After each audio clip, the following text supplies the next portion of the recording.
Big FM podcast. You are listening I Believe in IVF, presented by Emcure Pharma, powered by Materna. Dear listeners, we are presenting a unique patient awareness series by Emcure Pharma, I Believe in IVF. Emcure is a pioneer in gynecologicals and a preferred partner in IVF. So now we are conversing with Dr. Vandana Hegde, Clinical Director, Hegde Fertility, Unit of Hegde Hospital, Hyderabad. Welcome, Doctor. Doctor, may I ask you about you? Where do you belong? Where did you study? And how is your experience working in IVF? What are the unique services you offer to patients? Yeah, hi Pradeep. Thank you for having me today. I'm Dr. Vandana Hegde. I'm the Clinical Director of Hegde Fertility, which is a unit of Hegde Hospital at Hyderabad. I did my MS in Obstetrics and Gynecology from Rajiv Gandhi University, and I immediately did my fellowship in Reproductive Medicine, which is a specialty of infertility from the same Rajiv Gandhi University of Health Sciences at Bangalore. And then I went for advanced fellowship program in infertility and embryology from Germany, Kiel University. So I established this Hegde Fertility Center in 2010. At Hegde Hospital, and today we have about 4 branches in the city catering all to fertility treatments.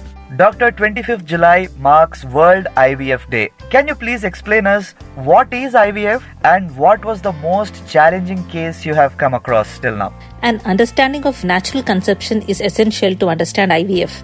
Usually a woman will produce one egg in a cycle, and this egg is released from the ovary at the time of ovulation, which is mid-cycle, and then it is transported to the fallopian tube. In the tube it encounters the sperm and gets fertilized, and the fertilized egg develops into an embryo that then travels into the uterus, that is the womb, where it attaches and grows. Now in IVF, the ovary is hyperstimulated to develop multiple eggs. Then these eggs are then collected directly from the ovary before ovulation and is fertilized with the sperm in the laboratory. These fertilized eggs are incubated for a period of 3 to 5 days, and among these at least 1 or 2 embryos are selected and they are transferred back into the uterus through the vaginal route. So this is a simple non-invasive procedure. And post-transfer, the patient is put on supportive medicines for at least 15 days, and then we wait for the pregnancy test. Now coming to the most challenging case that we have encountered in our center would be this one of these patients who came to us with about 2 IVF failures outside, where in one cycle she didn't get an embryo at all, and in the other cycle she just got one embryo of poor quality and which failed implantation. She was advised to opt for oocyte donation as she didn't have any chances with her eggs. And on evaluation at our center, we found her to have an AMH of 0.2, which indicates very less follicles on scan. And she also had a very thin endometrium, which can compromise the implantation.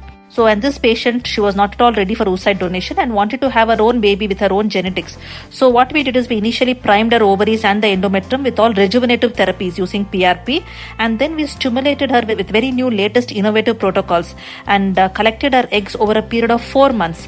So we did stimulation and collected cycle by cycle, and we in fact got 4 good quality embryos over these 4 months, and out of which we transferred 2 of the embryos, and she conceived on her first transfer with us. Why are the patients of IVF increasing in India? What is the most common myth you have heard amongst patients with regards to IVF?